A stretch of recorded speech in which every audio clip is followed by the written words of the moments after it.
Good evening and welcome to this special executive scrutiny meeting on Tuesday the 17th of May.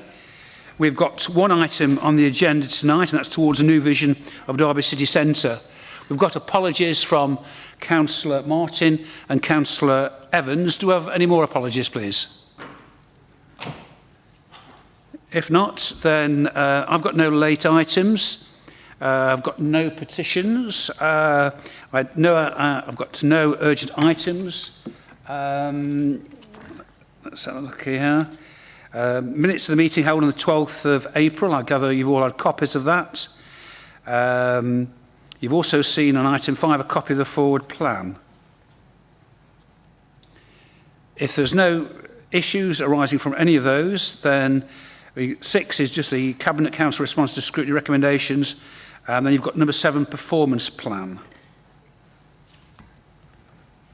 Okay. Then moving on to item 8, the Council Cabinet agenda. And you'll see on the agenda there is one item, and that is towards a new vision for Derby City Centre. I felt that executive scrutiny deserved the opportunity to have an oversight of this, and that's why we're meeting. The meeting may not be that long, but it will be down to you guys. But I thought it was important for us to hear from David, who will now kindly run us through the vision. Over to you, David. Thank you. Thank you, Chair. A slight sort of different approach today because given the nature of the subject matter, we thought it was useful to run through a bit of a presentation.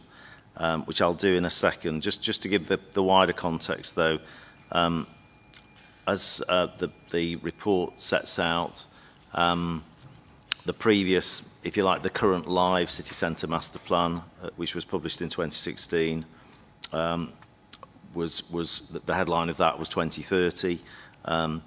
Quite a lot of what was in that plan has been progressed or delivered, not all of it. But key projects like Beckett Well, the Museum of Making, the Market Hall, Castle Ward, etc., were all cited in that master plan, and obviously we have made progress on those. This takes us in a slightly different direction, though, because it's moving from a very project-based approach to more of a principles-based approach. So what we're about to present just now is what we're calling the City Centre Ambition. And that's really about exactly that, which is setting the level of ambition for the city centre. So I'll go into that in a second. And that will lead into a vision, probably in the middle of next year. And alongside that, not sequentially, alongside that, we'll also be developing a delivery plan as well. But what I thought I'd do is before we come back to the recommendations, etc., is maybe just run through the slides. There's quite a few slides, but I'll be going through them at pace because most of them are images and examples from other places. So first of all, why do we need a vision? It's not just a question of updating something that was published in 2016.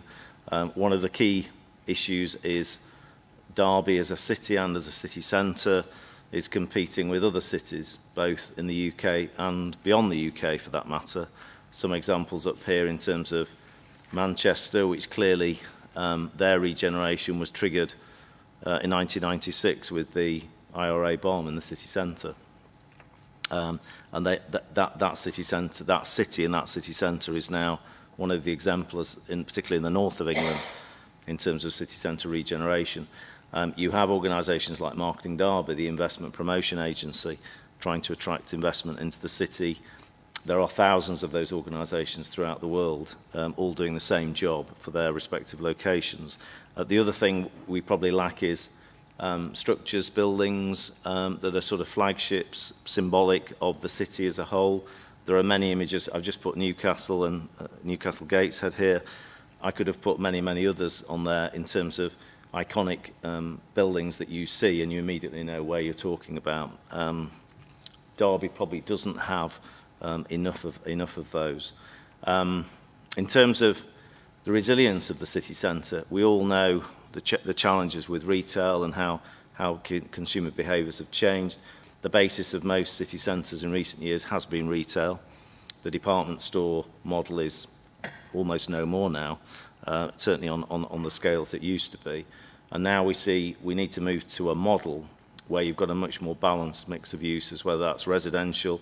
These are deliberately taken from non-Derby locations. So you've got residential there leading regeneration in Leeds. You've got, high quality food and eating.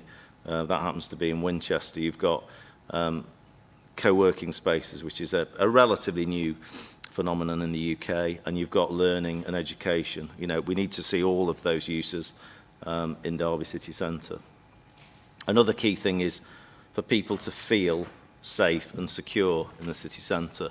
The only way you will attract people and get them to spend any length of time here is if they do feel safe and secure. And there's many ways in which you can enhance that, both in terms of the public realm, the actual physical environment, but also how the city centre is managed as well. And of course, how you can safely get about the city, the mobility point as well. And then finally, as I've just touched on, you have some long-term and some relatively more recent trends, which of course have impacted on Derby and on other city centres.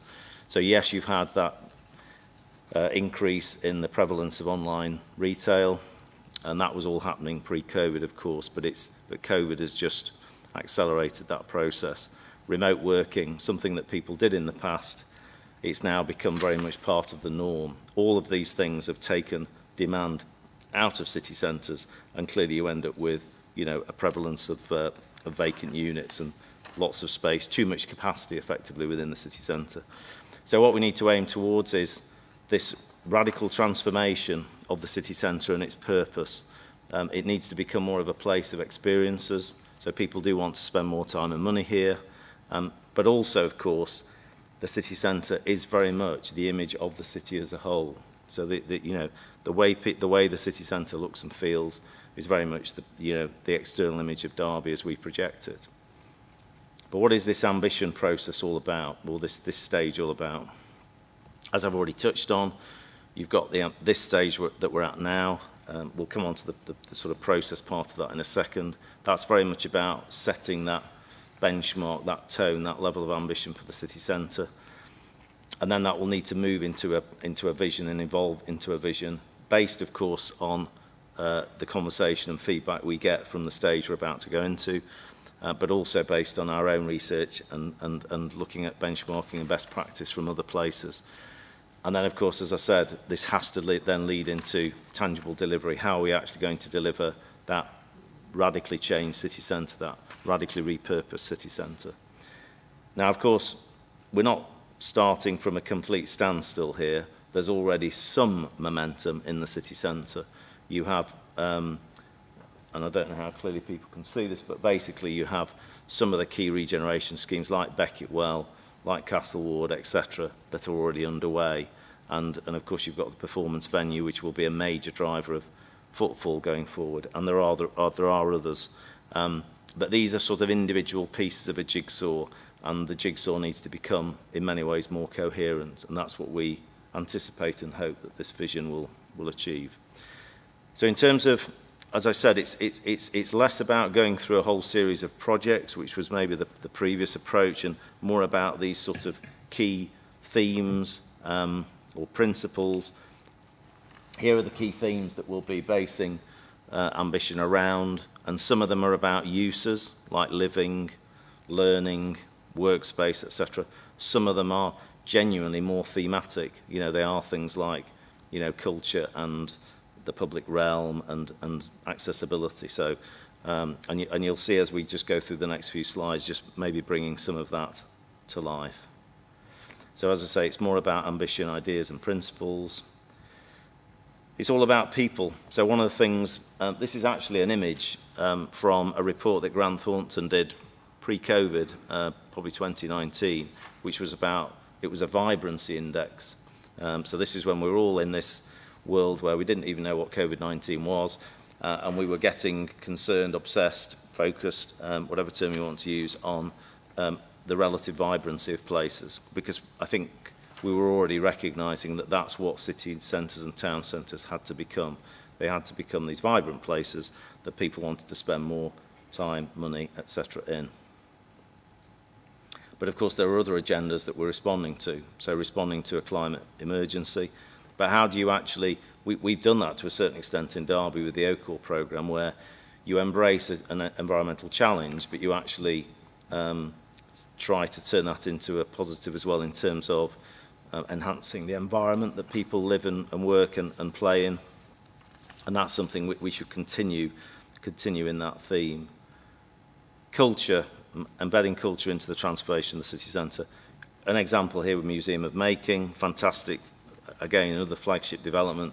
And I deliberately use this venue actually quite often for external meetings when people are coming to the city for the first time, because it gives a really positive sense of the direction of travel of the city centre. But this is a picture from Manchester, an event that was actually around the time of Wimbledon. But what they've done there is use the city centre. This is obviously, in the midst of all the business district, but using a city centre like that as a place where you actually have lots of people, lots of intensity, lots of events, lots of reasons why people want to spend time there rather than somewhere else. Helps if you get the weather, of course. Creating a step change in the look and feel of public spaces.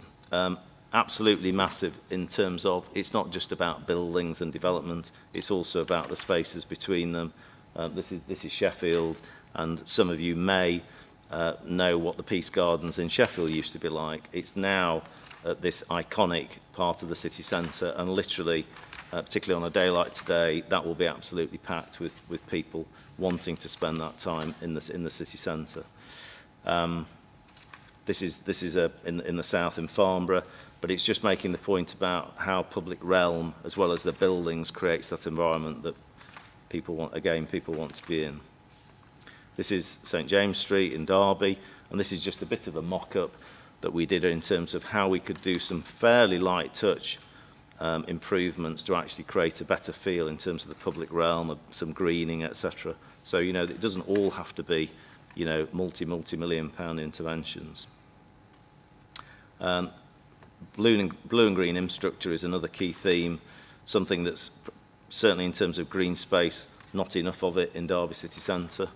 I remember years ago going with my son to Southampton for the open day of the university he was wanting to go to, and one of the things that struck me when I was there was the wonderful parks in the city centre, which just creates a very, very different feel to a place. And how do we embrace the Derwent and create more green spaces again for people to spend time in. Public realm, there's some of these examples from places like Hull where Richard and others have been to sort of seek out best practice of what's happened in other city centres. And I'll use another Sheffield example, a slightly quirky one, but this is where, in a way, it's another version of green infrastructure, because it's the Winter Garden, but actually has become an iconic structure. And if you put that in front of most people, they kind of know where you're talking about. They know that becomes associated with the place. Of course, a place that people choose to live. We've already seen a growth in city living in Derby. We need to see more of that for various reasons, partly because we've got some very challenging housing targets, but also because this will help to make the city centre more resilient. As I said earlier on, it's one of the uses in the city centre which will really help to make the city centre a very, very different place. And of course, we've got a number of schemes already ongoing in terms of schemes like Castle Ward, Nightingale Quarter, etc. And then you've got some longer term ambitions around the Riverside in particular. And then, of course, how we get around the city centre. As I said before, this is one of the key things that makes the city centre work. And part of our Transforming Cities programme will be enhancing current provision around this, particularly in terms of rapid transit. But how do we, again, make the city centre easier for people to access, not necessarily by car? We've talked about the historic environment. It was interesting when we started engaging with stakeholders last year, the key stakeholders like the cathedral, Clowes, the university, etc. One of the really key themes that came back was please really do enhance and embrace the heritage of the city centre. Some beautiful, beautiful buildings, beautiful architecture, and we really should be building on that. And we already have some fantastic sorts of structures and streetscapes as well. And it was interesting, I was taking a property developer around the city centre yesterday, and they're really struck by, probably surprised at stumbling across some of this architecture in Derby city centre. I have to say, not all of our architecture is quite up to the standard, but the historical stuff definitely is. Something about design quality, this is probably something I've been pushing quite hard, is we do need to make sure we don't just accept any investment, any development. We actually need to make sure we've got this sort of aspirational benchmark that we're looking at. I think this is actually in a European city, not in the UK, but it's just that sense of, if you are going to get the private sector to invest, just make sure that the whole environment that's been created there is one that is attractive. Again, just another Sheffield example, which is the edge outside the city centre. Just that, significant investment in really high quality public realm, which once it's there, you've got it for decades, and really, really good investment. Establishing Derby as a university city, the university has obviously made it clear it's got its own ambitions about its own city campus. That's something, again, we should embrace and make sure that contributes to the wider city centre. And then, of course, the city centre office market, something which, as we know, the trend has been the drift towards Pride Park, particularly in terms of sectors like professional services. Of course, that office market has changed, and it's much more of a flexible, co-working kind of environment now. Many businesses don't want to sign traditional leases. They want much more flexible terms, and they also want this kind of more interactive environment. Cubo's been a fantastic flagship in Derby. We probably need more of that, but we also need to decide, do we concentrate office space in a particular part of the city centre, create our own sort of business district within the core city centre? And then, of course, we have to respond to how retail is changing. The Derby On Centre is obviously the kind of default for a lot of the national chains, but that there is surely room within the wider city centre for independence and more interesting kind of uses, which again are an attractor for people to come into the city centre, a differentiator maybe from the norm. But of course, no vision is complete without a strategy to deliver it, as I've mentioned already. There are several strands to this. One is refocusing our officer resource around the city centre. Another is our governance. We are in the process of establishing a programme management board for the city centre, which is not just a council entity. It also includes government agencies such as Homes England, Historic England, the LEP, the Environment Agency, etc. But of course, alongside all of that, we do need a delivery plan. And the intention in the ideal world would be to co-develop that delivery plan with the private sector. So to actually get to a point where we have a delivery model for the city centre, regeneration-wise, and a preferred partner to work with, and that we actually work on, as a first stage of that relationship, the delivery plan for the city centre. The idea of that is you bring commerciality to that process, you bring market deliverability. In other words, you don't do it in some sort of isolation, you do it in conjunction with parties that actually understand what we can actually deliver with on what time frame, and which elements of any delivery would require public sector intervention, because that's obviously, the fact is in most cities outside of London, the public sector will usually have to play some sort of part. And then finally, how to be part of the conversation. That's what really this report is all about, is seeking, kind of approval of the actual document that's been appended to the report, and also finalisation of the collateral that goes with this process as well. So we will be using the Let's Talk Derby platform, obviously to engage with our resident population, but we will also be using many other mechanisms to make sure this is a truly interactive and rich conversation with a number of stakeholders. So we have a bondholder event on the 27th of May, which Rachel North, Verna Bayliss and myself will be presenting at, and that's really obviously to start socialising this ambition concept with the wider business community. We've put launch there early June. In terms of the Let's Talk Derby live, that Let's Talk Derby, that will probably go live something like the 8th of June. There is a concept called the Derby City Lab or the Urban Room, which will be a specific unit within the city centre on St James's Street, where that will effectively create a physical environment in which members of the public and others can actually talk to officers about, and other people, because Marketing Derby will probably play a role in that as well, about this, what they'd like to see in the city centre, how they'd like to see it transformed. Thematic workshops, so some of those key agendas like office space, the kind of climate change, heritage, etc. Specific workshops with relevant stakeholders, in relation to those themes, to actually give us, I suppose, in more detailed kind of professional feedback on some of the concepts we're discussing here. And I've already mentioned ongoing engagement with some of the key stakeholders in the city centre, and that will continue.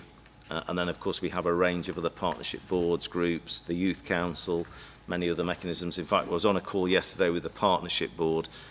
Feedback there very positive, and Derby College were offering to help us facilitate a dialogue with a younger audience, because obviously that's something we are keen to know. What is it? What's the city centre that the generations to come want to see? And then, of course, we've got our other usual comms and media channels as well. So I think that's it, Chair, as far as the slides are concerned.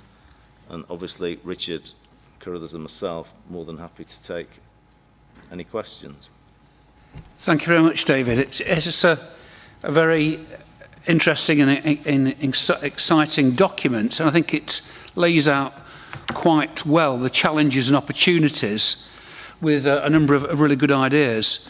And contained in there is reference to many of those challenges that we do know that all towns and cities are facing up and down this country. And to get this right, as you suggest, we do need that public buy-in, that commercial buy-in, and we do need funding as well. And hopefully there's going to be that government support to cities like Derby to ensure that we do get it right. You talked about the independent shopping opportunities and offers that we need to have to attract people into the city, because you're right, because the days of the department store seem to be numbered, with not only the out-of-town shopping, but the online shopping is increasing at an alarming rate as far as towns and cities throughout the country are concerned. So we do need to get this right. We do need that partnership approach. We do need that public buy-in, but we do need that government. We need it to be government-led as well. And I just hope that we're not being left too much to our own devices, as many other towns and cities are up and down this country. We did talk at a previous meeting that the next round of levelling up bids, one should include an application for the category of culture, because one of the themes that you did touch on was that cultural theme, which I think is going to be vital. So not only inner city living, not only those independent shops, and I think there's reference, in this document and elsewhere, to looking at rent levels, business rate levels, maybe even holidays for to get certain dependents in.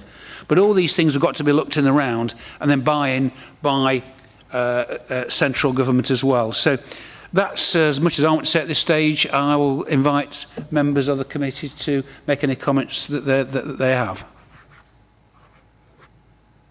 Lucy. Thank you for the introduction. I think it works alongside the document, because one of my worries about the document that was included in the papers is really who's going to read it.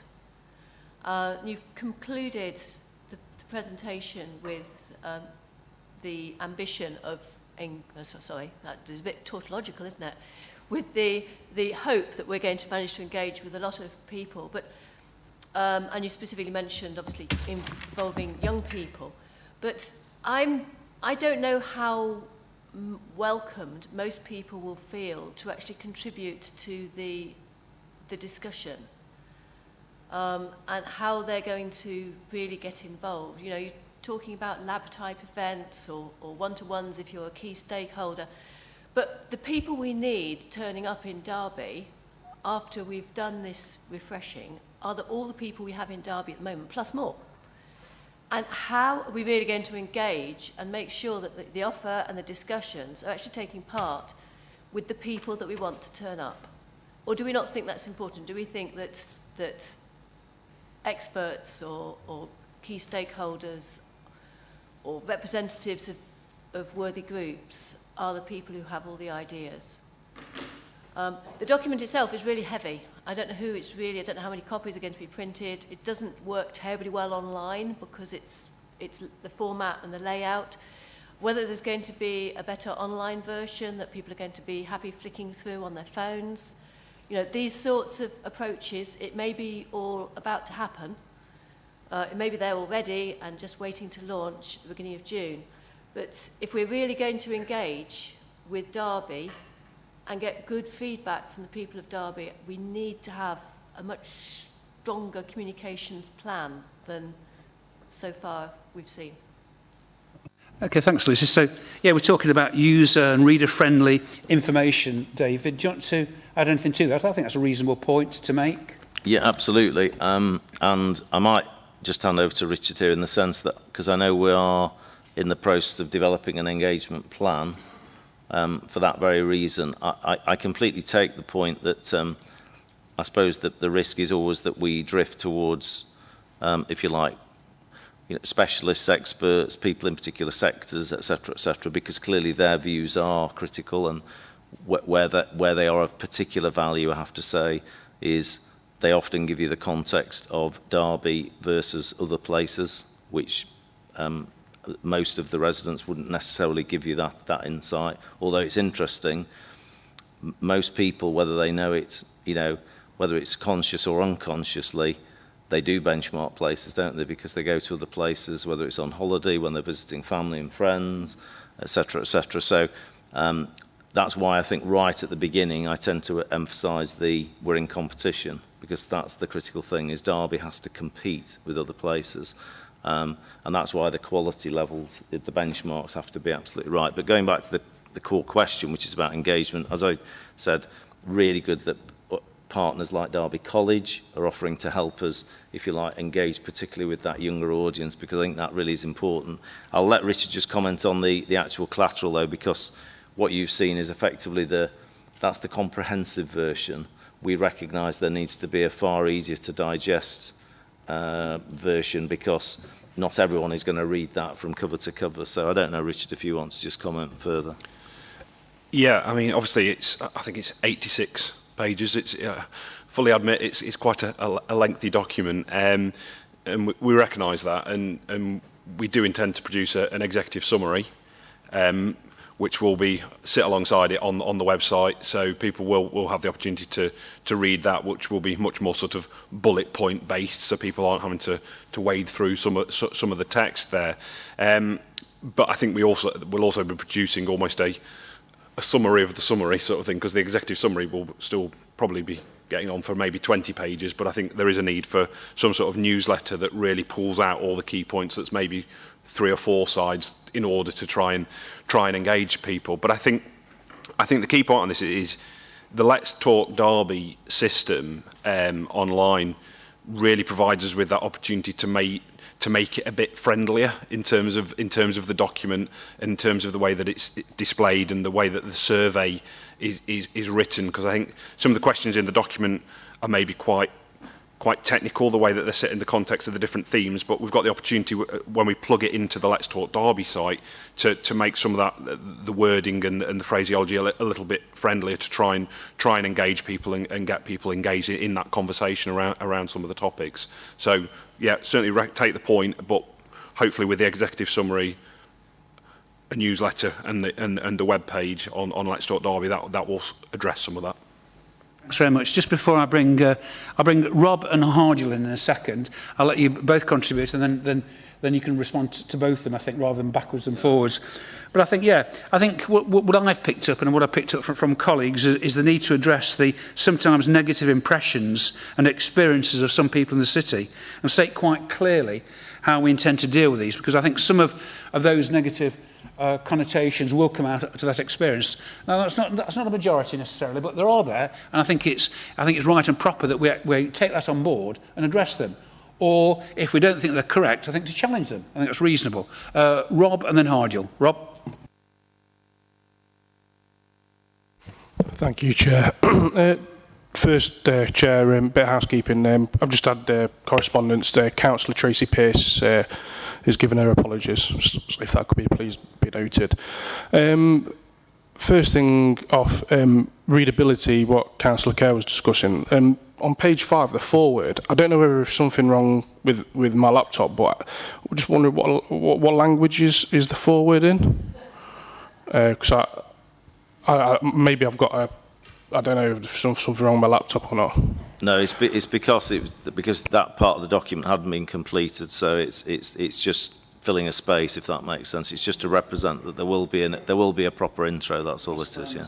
If you can translate it for us, that'd be very helpful. I think I got onto the second line before I gave up.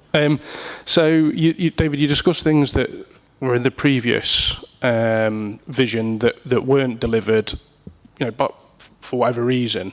What were those specific things that you were thinking of when you said that? And have any of those things that weren't delivered in the previous vision for the city centre been incorporated into this one?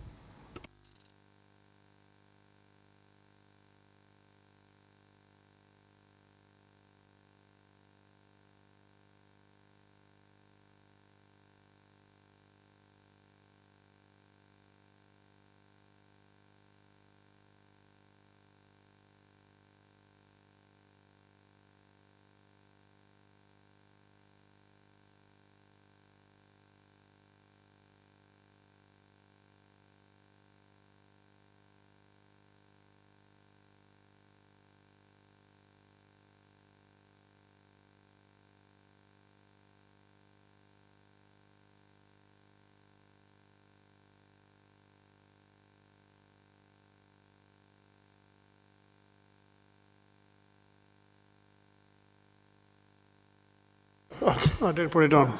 Yeah, sorry about that. Yeah, what I was going to say was that the conversation with all the different agencies and sectors is going to be really critical, and how we actually do that. Having said that, the document itself I think is a good attempt in capturing, and the details needed to capture all the ambitions and initiatives that have been talked about over decades, including, as you said, the previous vision, and incorporated that and updating it into this document. So I think I actually welcome that, and it does capture quite a lot of the things that have been talked about, that have been ambitions, the Our City, Our River, and opening up the river, and then the Cathedral Green, all of those things that we've been talking about for about 20 years. And I think we need to sort of capture that and sort of interlock it with all the other elements that we've talked about here. So I really welcome all those. The ambition, I think, could be a bit more, I would say, because if you look at some of the spatial, it is the east and the new developments which are there, which is the Nightingale Quarter and the Castlewood Quarter, and the north, and sort of the cultural, the old historic city bit of it. But I think we're missing something here, because in the days of the quarters that we had about 4 or 5 quarters in the past, and one of them used to be, the cultural quarter was a different space. It was around the Arboretum and the Normanton Road gate. We've got the East Gateway, and we got the North Gateway, and I think we're missing the South Gateway, because if we think in terms of the attraction of the city, the offer, which is the footfall which we get, is high around the Normanton area for a different aspect of the city. And I think I'd like sort of some feedback from the officers about how that could be incorporated, because if we're talking about heritage and a place to come for tourists, well, the Arboretum Park, it used to be in a previous plan. It's only a stone's throw away from the Nightingale Quarter in terms of the residential facilities, and it is the first arboretum in the country, historically probably in the world, and we need to build that in, and as a sort of a tourist attraction, which is another offer for the city, for particularly when we talk about this being the gateway to the Peak District and the New Forest, or whatever it is, sort of make that offer. And we've had that in the past, and maybe you need to dig up some of the old information or documents which incorporate that in, and linking it with the New York Central Park. New York Central Park was based on the Arboretum. Surely we can sort of use that, some sort of touristy offer, which is sort of a part of this. So I'd really like to see how we get that into this and sort of use that sort of as a corridor and a walkway. And if you go in that area now, people walk from Normanton Road into the city centre and vice versa. It's a sort of it's a thoroughfare. We need to just extend that thoroughfare. You talked about the east and west, eastern, and I think really we can sort of try to see how that could be captured in this and sort of really big up the city's offer and the experience and the diversity of the experience that we've got. About how we can try and bring in the southern side of the city more, incorporating the very famous and important Arboretum. David? Yeah, absolutely. Thank you, Chair. Yeah, in terms of the first question, it's interesting. The elements, I suppose, that many of the elements of that 2030 master plan were delivered or are in progress of being delivered.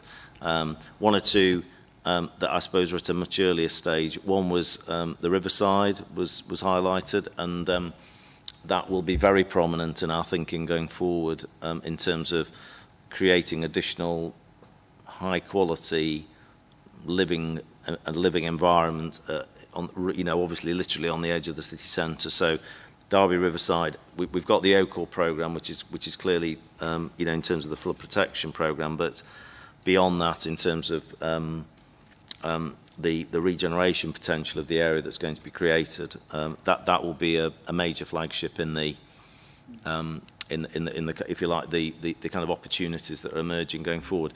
We are in the process of, we're in a dialogue with Homes England because they see Derby as a key area of opportunity nationally, and the Riverside is one of the there's only three areas that they're really promoting in terms of opportunities of scale, and that's one of them. So I guess that's one. The other thing that's interesting is public realm was very high profile in that master plan. I think that's probably an area we haven't really progressed, and that's, you'll have seen in my slides, probably mentioned it on many occasions, absolutely critical that we get the public realm right, not just because it makes the city centre feel more attractive and safer and everything else, but also because that the benchmark, again, I keep using that term, but the benchmark in some of the places is so high.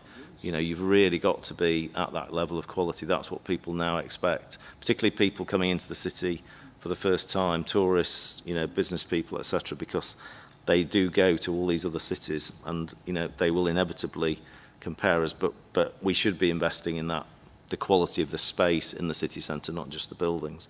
The other thing that was mentioned before I move on is events, and it's really interesting because literally in the last couple of weeks we've had conversations about events that would bring really significant numbers of people into the city centre and be things that people in the city would genuinely be proud of the city hosting. So I think we need to start thinking a bit more consciously about that. Obviously not events that are going to cost the city council a fortune to attract, but actually brilliant ways of utilising the city centre as an asset and bringing crowds and demand and that vibrancy. I showed you that picture of Manchester, literally just people packed into a public space. We need to see more of that. Just going back, the Arboretum point is really well made. It links quite neatly actually to something else I was just going to mention because, Chair, you mentioned about funding and, how do you fund all these things. Really interesting.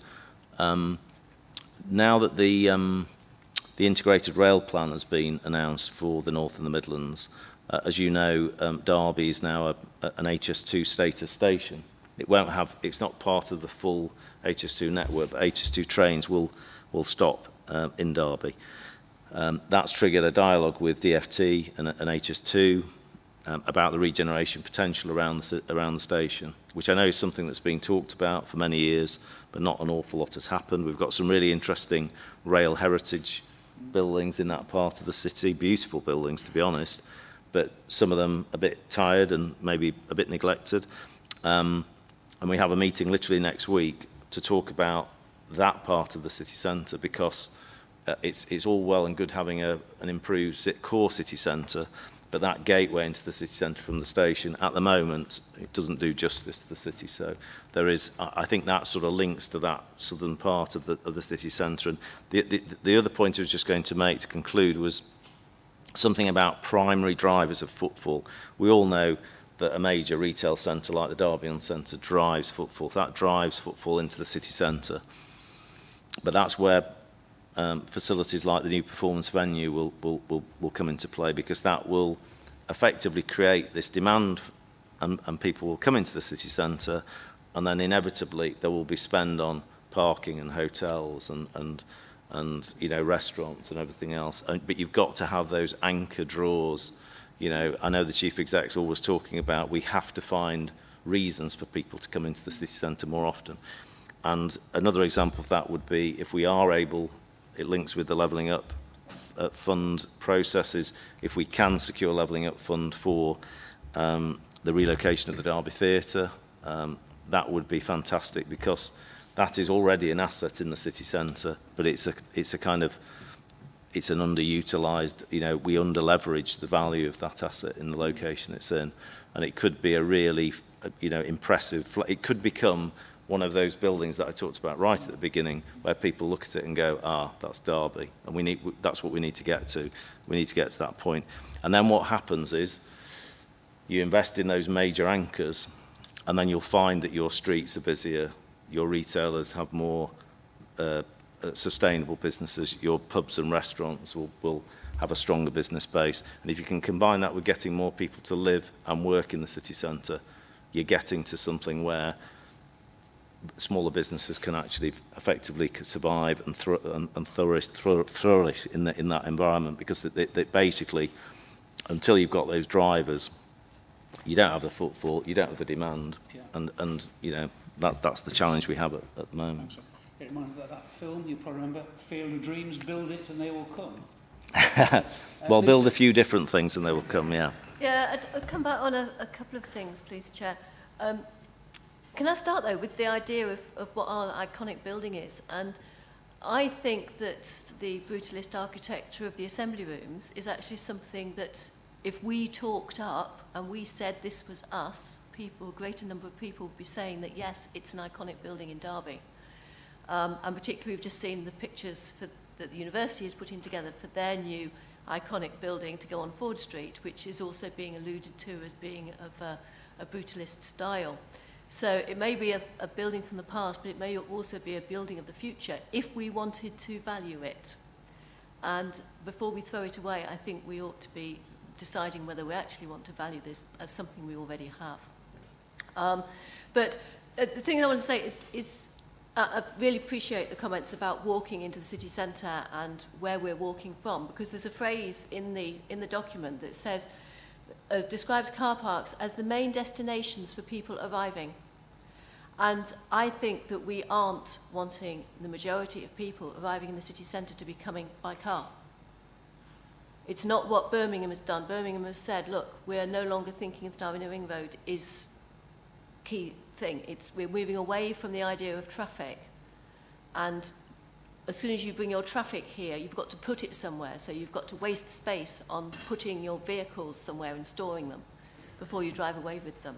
And if we're going to look as a future city, I think we shouldn't be looking at car parks as being a key element. The communication to the railway station, absolutely important. We've got a bus station there, which we already know isn't big enough. How are we going to expand it? How can we make better use of it? Walking is how to keep people healthy along beautiful green and blue corridors to get to the city centre as part of your experience of the city centre.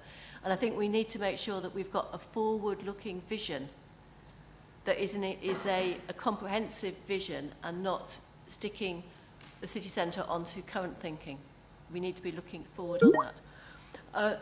But as part of that, the other area of consultation I was going to say is how are we connecting with community groups, with faith groups, with the community sector? What's the role of Community Action Derby to go out to our various voluntary organisations and connections and getting them to be talking this up and connecting with people? Are they already part of that conversation as to how we can engage across the city? And make sure that areas that are close to the city centre feel that they're not being left out as well. You know, it's not just Normanton Road that will feel left out. You know, how does this connect with Darley Park, with the corridor up towards going up the historic corridor river? You know, it's it's the connections that are as important as the destination.